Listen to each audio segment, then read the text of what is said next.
We can do this. There's a very famous story in the Torah. I'm not going to get into the full story right now. I'm out of time. But it's about Nachum ish gamzu. Nachum, the man of this also. This man, any evil experience he encountered, he would say the same three words, Gam zu letova. This too is for the good. And in one famous encounter, he found himself before the Roman Caesar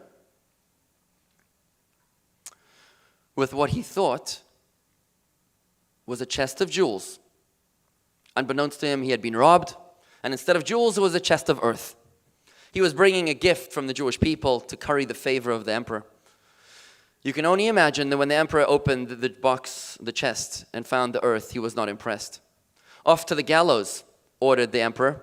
What was the reaction of Nachum? Gam zu letova. This too is for the good. Nachum ish gamzu applied this wisdom. And indeed, Elijah the prophet appears in the form of one of the government ministers. He comes to the emperor and he says, the Jews aren't that stupid as to send you a box of earth. This must be the earth, the miraculous earth of Abraham. He would throw earth at his enemies. It turned into spears and swords. Try it. Roman emperor tried it, and indeed it turned out to be miraculous soil. And indeed, Nachum ish gamzu was saved. His mindset changed his reality. Who was the most famous student of Nachum? Rabbi Akiva. Rabbi Akiva learned this wisdom. And friends, if there's nothing else you take away from here today, I want you to try to write down these three words. I want you to take them with you. Commit them to memory. Anytime something happens to you that's bad, let go of those 4-letter words. You don't need them anymore. Replace it with 3 words. Gam zu letova. Gam zu letova. This too is for the good. I have no idea how just yet, but he knows. And with that faith, you'll transform your reality. Friends, we stand today at the very end of exile, on the precipice of redemption. The words exile and redemption have exactly the same letters, the same spelling. Goyla, exile, and Geula is exactly the same spelling with one difference. Redemption has an aleph. The Rebbe tells us that word aleph that separates between exile and redemption represents a'alefcha, which means awareness.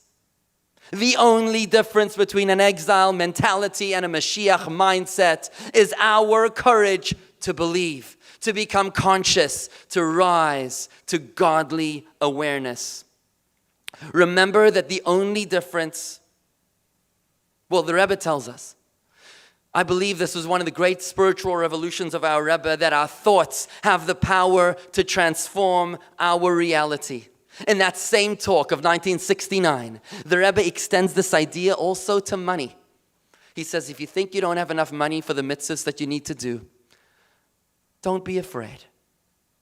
Don't accept it as a fait accompli. Well, we can't afford that.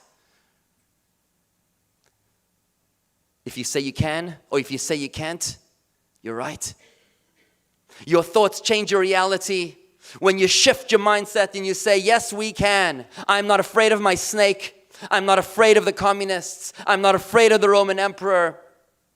I'm not afraid of my assailant. I'm not afraid of my banker or my bank account. When you have the courage to say that, then indeed the Rebbe tells us, it will flow. Adopt the mindset of Gam zu letova. Don't be afraid. Don't fear. It's just a test. Look up. And remember that the only difference between an ugly lump of black coal and a gorgeous diamond that dazzles is the amount of pressure that it endures. Pressure is good for you. It brings out the best in us. And as Isaiah read to us yesterday from 2,700 years ago, Nachamu, Nachamu Ami, comforted, comforted shall be my people. He was talking about us, about the generation that will welcome Mashiach.